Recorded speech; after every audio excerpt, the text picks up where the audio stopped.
همانگه خبر به فریدون رسید که لشکر بدین سوی جیهون رسید. بفرمود پس تا منوچهر شاه ز پهلو به هامون گذارد سپاه.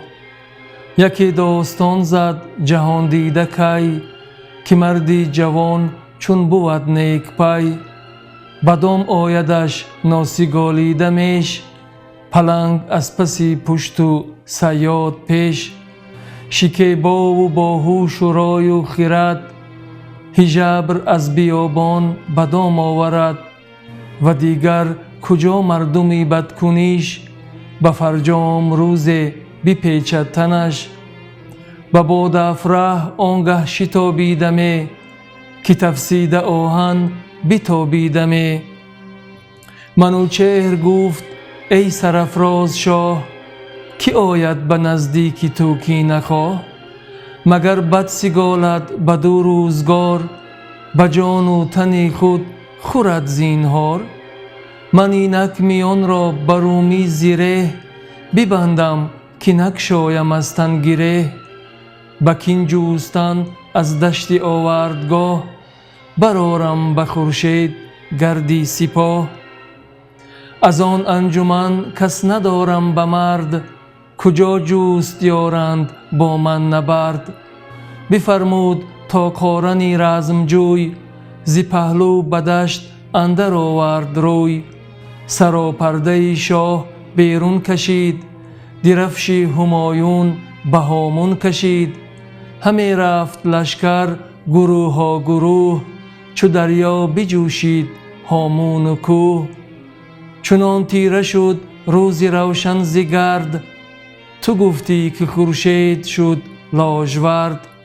ز لشکر برآمد سراسر خروش همی کر شدی مردمی تیزگوش. خروشیدنی تازی اسپان به دشت ز بانگی تبیره همی برگذشت. ز لشکرگهی پهلوان تا 2 میل کشیده دو رویه رده ژنده پیل. از آن شست بر پشتشان تخت زر به زر اندرون چند گونه گوهر.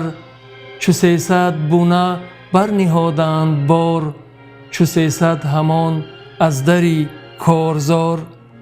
همه زیر برگستوان اندرون نبودشان بجوز چشم از آهن برون.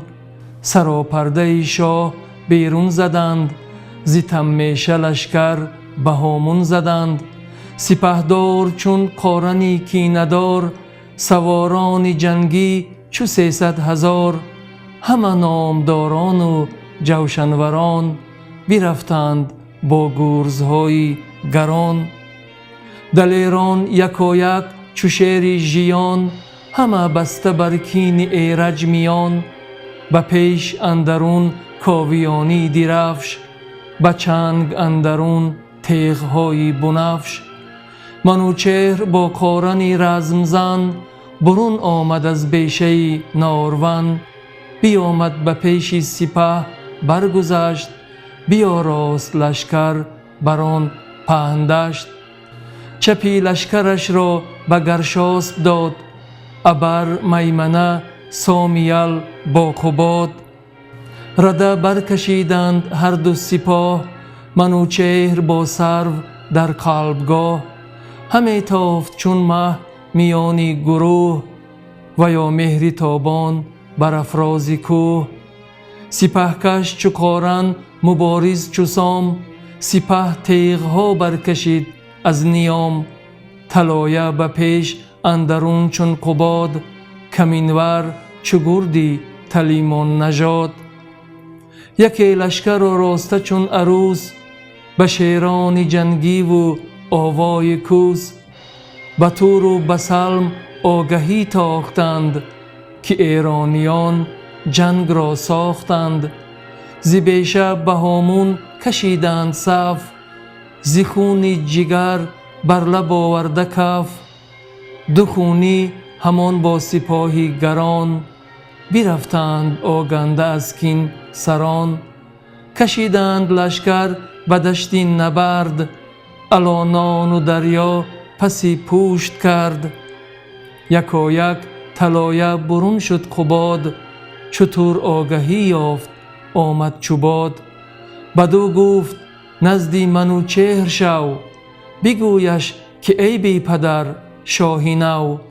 اگر دختر آمد از ایرج نژاد، تو را تیغ و کوپال و جوشن کی داد؟ بدو گفت آره گزارم پیام، بدینسان که گفتی و بردی تو نام. ولیکن گر اندیشه گردد دراز، خرد با دلی تو نشیند براز.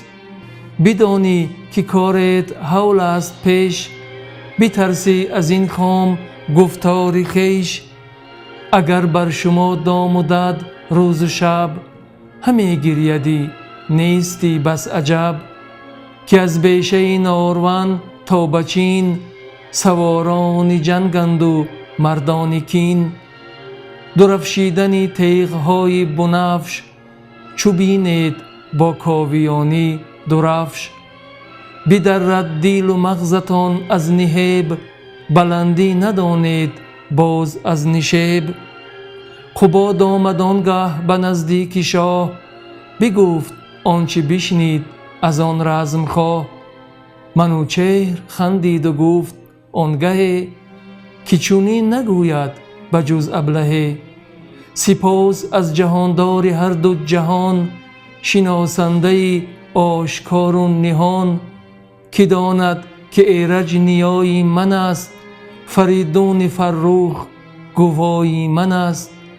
کنون گر به جنگ اندر آریم سر، شود آشکارا نژاد و گهر. به فر خداوند خورشید و ماه، که چندان نمانم ورا دستگاه. که برهم زند مژه زیر و زبر، ابی تن به لشکر نمایمش سر. بخواهم از او کین فرخ پدر، کنم پادشاهیش زیر و زبر. بفرمود تا خوان بیاراستند، نشستنگهی رود و می خواستند.